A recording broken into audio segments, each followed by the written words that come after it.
Good morning बच्चों।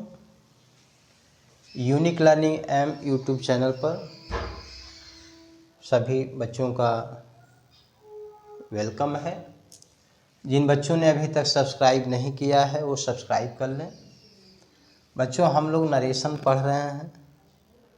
सहायक क्रिया पर आधारित रिपोर्टेड स्पीच का नरेशन पढ़ चुके हैं। अब हम लोग जो है प्रश्नवाचक शब्द पर आधारित रिपोर्टेड स्पीच का नरेशन पढ़ेंगे कि उसका इनडायरेक्ट कैसे बनेगा। उदाहरण के लिए नंबर 1 ले लेते हैं। Ravi said comma inverted comma where are you going today. Ravi ने पूछा where are you going today, आज तुम कहाँ जा रहे हो। यह प्रेजेंट कंटिन्यूअस टेंस में रिपोर्टेड स्पीच है और प्रश्नवाचक जो शब्द है वो पहले लगा हुआ है। यही अगर हिंदी में करेंगे तो प्रश्नवाचक शब्द बीच में आएगा, तुम आज कहाँ जा रहे हो। तो इसका ट्रांसलेशन हुआ है where are you going today. Narration पढ़ रहे हैं, हिंदी तो लिखा नहीं जाएगा, जो भी लिखा जाएगा रिपोर्टेड स्पीच इंग्लिश में। तो रवि सैड है तो सैड का आस्क्ड हो जाएगा। यहाँ अगर सहायक क्रिया से प्रश्नवाचक वाक्य बनना था तब तो हम इफ लगाते थे, लेकिन हमारा रिपोर्टेड स्पीच प्रश्नवाचक शब्द से शुरू है। तो मैंने पहले बताया कि प्रश्नवाचक शब्द से शुरू होगा तो हम क्या करेंगे, इसी प्रश्नवाचक शब्द से ही जोड़ेंगे वेयर।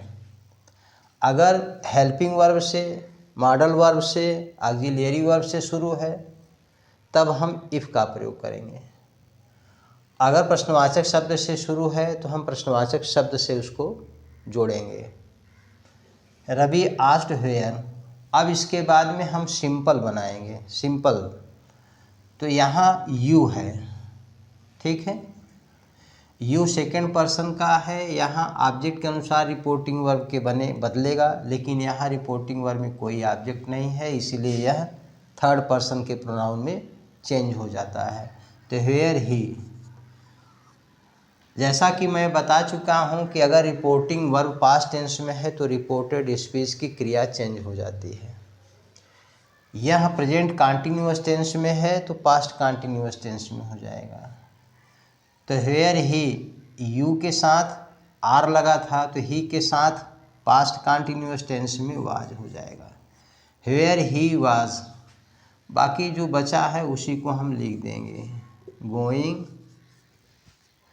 अब टुडे है, इसको भी मैंने बताया था, 10 का दिस, एगो का बिफोर, नेक्स्ट का द फॉलोइंग, टुडे का दैट डे, टू नाइट का दैट नाइट, यस्टरडे का द प्रीवियस डे। चार्ट मैंने लिख करके समझा दिया था। तो टुडे का दैट डे हो जाएगा, ठीक है, दैट डे। अब फुल स्टॉप कर देंगे, इनटू के टू मार्क समाप्त हो गया। तो हमारा इनडायरेक्ट नरेशन बना Ravi asked where he was going that day. Ravi पूछा वह आज कहाँ जा रहा था, कहाँ जा रहा, तुम आज कहाँ जा रहे हो। अब ये वेयर जो है ये जहाँ शब्द ले लिया, रवि पूछा जहाँ वह आज जा रहा था, ठीक है ना, क्योंकि यह क्लास का काम कर गया। किसका काम किया, क्लास का। क्लास अभी हम पढ़ाएंगे आगे चल के, नाउन क्लास, एडजेक्टिव क्लास, इसको हम बाद में पढ़ाएंगे। दूसरा है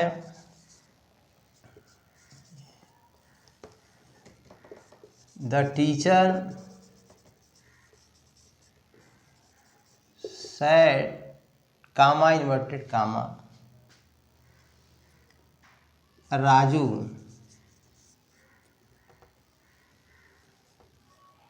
राजू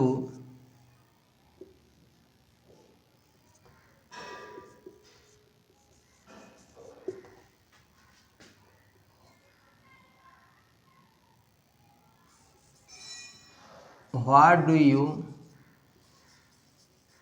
रीड?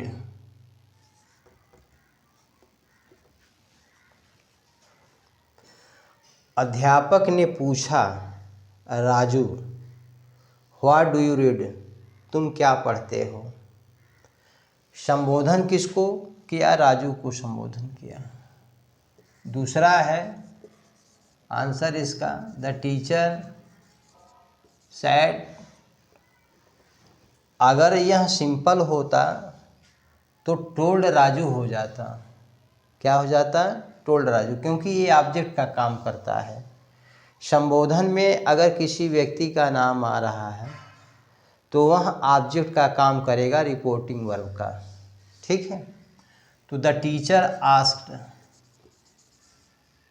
अब इसमें सैड या सैड टू रहे, दोनों का आस्क्ड ही होता है, इसलिए हम आस्क्ड लिखेंगे। The teacher asked Raju, Raju इतना हो गया। राजू यहाँ चला आया, रिपोर्टिंग वर्ब का ऑब्जेक्ट बन गया। The teacher asked Raju. अब यहाँ पर व्हाट से शुरू है, प्रश्नवाचक शब्द से, तो व्हाट हम लिख देंगे। मैंने बताया कि प्रश्नवाचक जो शब्द हैं उन्हीं से हम जोड़ते हैं रिपोर्टेड स्पीच को। तो व्हाट हो गया। अब यहाँ व्हाट डू यू रीड? तुम क्या पढ़ते हो? यहाँ प्रेजेंट इंडेफिनिट टेंस में है, यहाँ रिपोर्टिंग और पास्ट टेंस में है, तो यहाँ प्रेजेंट इंडेफिनिट टेंस है तो पास्ट इंडेफिनिट हो जाएगा। ठीक है, तो व्हाट हो गया। अब यू है ऑब्जेक्ट, यहाँ पर सब्जेक्ट है, नॉमिनेटिव केस में है, सेकेंड पर्सन का है, तो ऑब्जेक्ट के अनुसार ऑब्जेक्ट राजू हो गया हमारा, तो यहाँ हो जाएगा ही। तो the teacher asked Raju what ही। अब पास्ट इंडेफिनिट टेंस में सिंपल बनेगा तो रीड का सेकेंड फॉर्म रेड होता है, स्पेलिंग सेम होती है, तो what he read, what he read. ठीक है, the teacher asked Raju what he read. तीसरा है he said comma inverted comma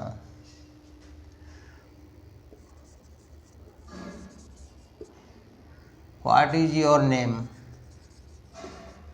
what is your name. उसने पूछा तुम्हारा नाम क्या है। तीसरा है ही आस्क्ड, व्हाट से कनेक्ट कर देंगे जो इंट्रोगेटिव वर्ड है, ही आस्क्ड व्हाट। अब योर है,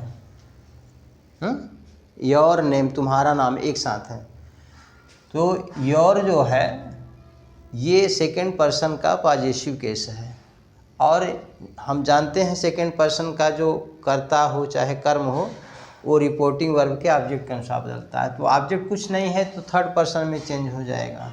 तो व्हाट हिज नेम, चाहे हिज नेम करो चाहे बेटा हर नेम करो। ठीक है, तो व्हाट हिज नेम, एक साथ नेम आएगा, जैसे योर नेम है उसी तरह से यहाँ हिज नेम, हिज नेम। यह प्रेजेंट टेंस की वर्ब टू बी लगा है तो पास्ट टेंस की वर्ब टू बी हो जाएगी। ही asked what his name was, बाकी फुल स्टॉप लिख देंगे। ठीक है, अगला है आई सैड कामा इन्वर्टेड कामा। एक सिंपल बता दे रहे हैं, जैसे दिस और नाउ का नहीं चेंज होता है उसको मैंने बता देना चाहता हूँ। आई sad this is my house. जैसे मैंने कहा था कि दिस जो है, हियर जो है वो स्पीकर के फ्रंट में होगा, माने सामने एकदम होगा, तो हियर का हियर ही लिख देंगे, दिस का दिस लिख देंगे, उसमें कोई परिवर्तन नहीं होगा। और मैंने क्या कहा था, नाउ जो होता है, अब जो होता है, ठीक है, वो टाइम अगर शो करता है, टाइम तो शो ही करता है, नाउ का देन हो जाता है। लेकिन कभी कभी कुछ इस तरह की बातें आती हैं कि नाउ का हम नाउ लिखते हैं, तो उसको हम बताएंगे। I said comma this is my house, तो आई सेड दैट, यहाँ दिस का दैट होता है रिपोर्टेड स्पीच में, लेकिन वह मैंने कहा कि यह मेरा घर है, माने बिल्कुल सामने की बात है, तो इसमें चेंज नहीं होगा बेटा। दिस इज चेंज होगा क्योंकि यह पास्ट टेंस में है। यूनिवर्सल ट्रूथ तो बात है नहीं कि चेंज नहीं होगा। तो दिस वाज, माई का क्या हो जाएगा, आई, माई जो है आई का पॉजिटिव केस है, तो रिपोर्टिंग वर्ब के सब्जेक्ट के अनुसार तो आई ही है, तो आई का पॉजिटिव केस क्या होगा, माइये होगा, तो इसमें परिवर्तन नहीं होगा। ठीक है, आई said that this was my house. ठीक है, तो इस तरह से बेटा बनता है। अगर कहीं कोई दिक्कत हो तो कमेंट बॉक्स में मुझे ज़रूर पूछना मुझसे, और सब्सक्राइब ज़रूर करो बेटा। इसके बाद अब हम लोग इम्परेटिव पर आधारित रिपोर्टेड स्पीच का नरेशन पढ़ेंगे। अगले दिन बेटा मिलेंगे। अपना ख्याल रखना, सब्सक्राइब ज़रूर करना बेटा, सब्सक्राइब करने के लिए लोगों से कहना भी।